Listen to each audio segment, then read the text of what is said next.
रुख कर लेती हूँ बीजेपी नेता डॉक्टर अवधेश उपाध्याय जी का। डॉक्टर अवधेश, जो अभी हालात हिमाचल प्रदेश में नजर आ रहे हैं, अगर एक ही साथ एक ही तरह की खबरें अलग अलग हिस्सों से सामने आए तो चाहे अनचाहे सवाल उठते हैं कि कहीं इसमें ऑपोजिशन का हाथ तो नहीं, पॉलिटिकल पार्टी का हाथ तो नहीं। जी रचना जी, बिल्कुल उठने चाहिए सवाल। एक बार बताइए, जिस तरह से हिमाचल से जो खबरें आ रही हैं, हिमाचल में जो तनाव बना हुआ है, हिमाचल में जो इस समय स्थिति बनी हुई है, उसका जिम्मेदार कौन है? अभी उसका जिम्मेदार हिमाचल प्रदेश की सरकार है, जो कांग्रेस पार्टी की सरकार है। एक बार बताइए, पिछले 20-25 दिनों से वहां तनाव चल रहा है और उनको ये पता है कि यहाँ अवैध मस्जिद बनी हुई है।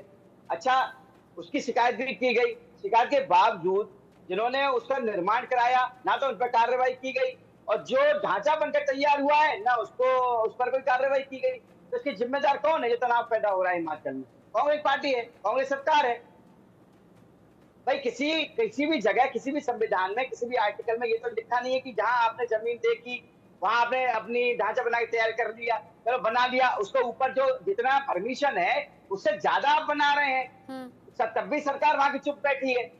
तो भाई कहीं ना कहीं लोगों को तो बुरा लगेगा। अभी आपके संवाददाता बता रहे थे कुछ बाहर के लोग आए हुए हैं, भाई बाहर के लोग क्या करने जा रहे हैं वहां पर? अभी मैंने देखा ओवैसी भी वहां गए थे, उनके नेता भी वहां गए थे, वो भड़काने काम कर रहे हैं। तो भाई एक बात बताइए, अभिव्यक्ति की आजादी इस देश में कोई एक वर्ग के लोगों को थोड़ी ना है, वो तो सभी को है। देश की 140 करोड़ की जनता को है, वो अपनी बात रख सकती है। यदि किसी का हक मानने काम कोई कर रहा है तो भाई उसका तो उसके लिए तो प्रदर्शन किया जाएगा, उसके लिए तो आवाज उठाई जाएगी। ऐसा तो है नहीं। आपने देखा होगा फ्रांस में किस तरह से एक टीचर ने एक कार्टून बना दिया था विशेष वर्ग के जो गुरु थे उनका, उसके लिए क्या हुआ? उसको बेचारे को मार दिया गया। फ्रांस में हुई घटना और उसका विरोध हुआ हमारे देश में। देखा आपने, पूरे देश में, देश के हर कोने में उसका विरोध किया गया। आप देखिए बेंगलोर में एक व्यक्ति ने फेसबुक पर एक मोहम्मद साहब के लिए कोई पोस्ट कर दी, उसके लिए बेंगलोर में आगजनी कर दी गई। सोचिए 70 से ज्यादा पुलिसकर्मी उसमें घायल हुए। जब भाई वो लोग कर सकते हैं तो क्या हिंदू अपने हक के लिए नहीं लड़ सकता इस देश में? क्या 100 करोड़ हिंदू हैं इस देश में, उनके होते हुए आप उनकी जमीनें कब्जाओगे, उनकी जमीनों को कह दोगे कि ये वक्फ की जमीन है? यानी आप कह रहे हैं कि अधिकारों को लेकर ये लोग सड़कों पर आ गए हैं और अधिकारों को लेकर सड़कों पर आना जायज है, अपने अधिकारों के लिए लड़ना नहीं होने दिया जाएगा। ठीक है। यानी आपने कहा कि बीजेपी भाईचारा बिगाड़ रही है। डॉक्टर अवधेश, एक तो इस बात का जवाब दे दीजिए कि क्या वाकई बीजेपी इस साजिश के पीछे है? दूसरा ये, अगर विक्रमादित्य सिंह अपनी पार्टी से अलग जाकर कोई बयान दे रहे हैं और उन्हें यू टर्न लेना पड़ रहा है तो मुझे लगता है ये कुछ नया तो नहीं है। आपकी पार्टी की सांसद कंगना रनौत हिमाचल से आती हैं, वो तो लगातार ऐसा कर रही हैं।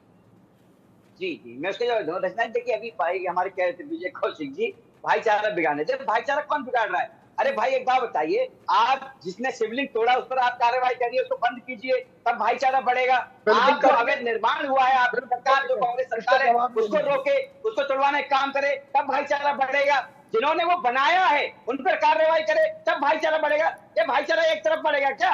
क्या आप बनाते रहो, अवैध ढांचे का निर्माण करते रहो, हिंदू देवी देवताओं के मंदिरों को तोड़ते रहो, ये भाईचारा बढ़ेगा? अपने जवाब में एक सवाल भी आपसे पूछा था, उन्होंने पूछा था कि मणिपुर में भाईचारा कब आएगा?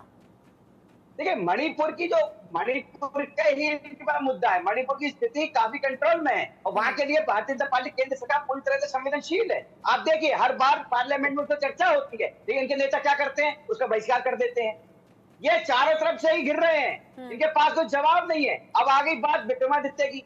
देखिए इन्होंने ये कहा था कि जो पार्टी की लाइन है उसमें रहना पड़ेगा। कांग्रेस पार्टी की एक ही लाइन है कि एक विशेष वर्ग के साथ रहो। अगर उनकी आप बुराई करोगे, उनके खिलाफ जाओगे तो आप कांग्रेस इसी तरह से कांग्रेस के जो नेता है, पूर्व नेता जो आपके आचार्य प्रमोद जी, उनको भी इसलिए निकाला गया कांग्रेस पार्टी से। ऐसे कितने नेता हैं कांग्रेस से, केवल इसलिए कांग्रेस ने निकाला उनको, उन्होंने हिंदू का साथ देना चाहा, सच्चाई का साथ देना चाहा, इसलिए कांग्रेस पार्टी ने उनको बाहर कर दिया। मांग तो कांग्रेस ये भी कर रही थी, कि आपकी पार्टी की जो सांसद है कंगना रनौत बार बार बयान देकर आपकी परेशानी बढ़ा रही हैं, तो कांग्रेस तो ये भी मांग कर रही थी कि ऐसे नेताओं और ऐसे सांसदों के खिलाफ भी एक्शन हो। बिल्कुल, देखिए कंगना जी की बात कर लीजिए आप। कंगना जी ने जो बयान दिया उसका भारतीय जनता पार्टी ने पूर्णतः खंडन किया और साफ साफ कहा कि हमारा कोई लेना देना नहीं है। कांग्रेस पार्टी ने कहा, बट एक बार नहीं हुआ, बार बार पार्टी ने ये कहा कि भैया ऐसा मत कहो, आप हिंदुओं के बारे में नहीं कहोगे, ठीक है, मुसलमान जो मुस्लिम समाज को बुरा लगे ऐसा कोई वर्ड आप नहीं कहोगे। उन्होंने ये नहीं कहा कि आप ये जो सच्चाई है उसके साथ रहो।